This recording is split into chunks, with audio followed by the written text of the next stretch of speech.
evening, ladies and gentlemen. My name is Charles Stapler, and I'm running for mayor. And if you ever want to know why I'm running for mayor, just look at the headlines for the last 6 months of the El Paso Times.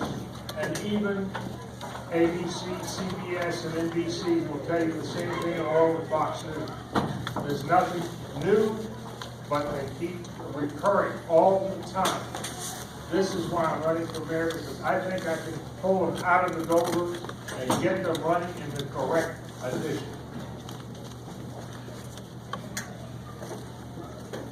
Where did you stand for the downtown arena?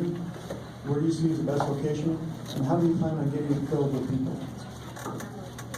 Your best bet with the downtown arena is scrap whatever project that they're going to do. Your best place is actually out at the airport. This is where you have a lot of hotels, motels in that area. The second best place, of course, is out in the northeast, next to the stadium out there.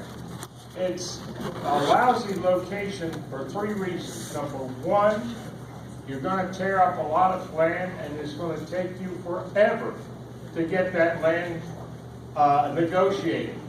And I mean, even if you use eminent domain, there'd be lawsuits. On top of that, even if you cleared all those lawsuits, then you would have to put up with the people from Austin. You know, the architects, or not the architects, the people that actually dig up places, the old tombs and so forth.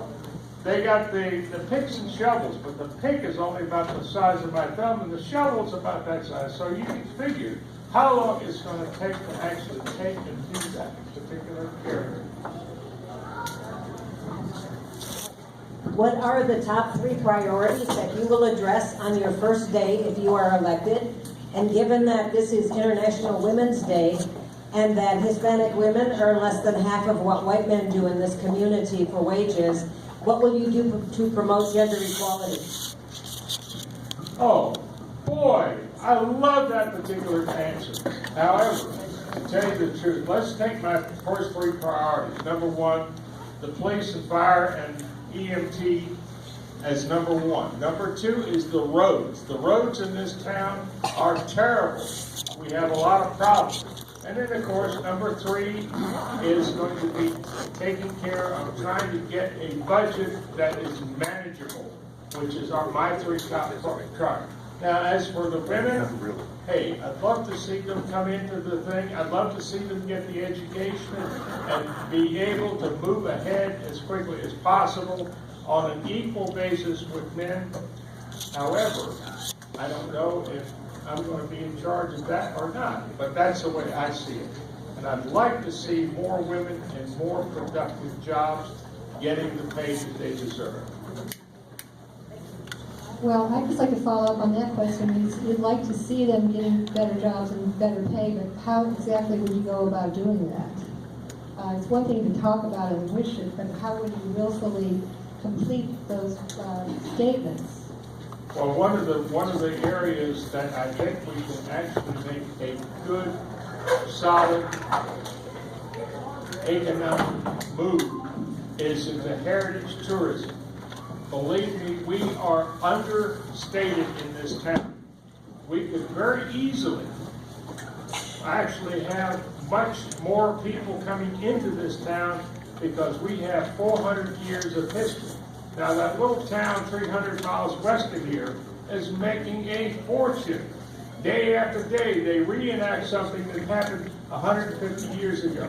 And guess what? They're making a fortune. They're making money. It's called Tombstone, Arizona.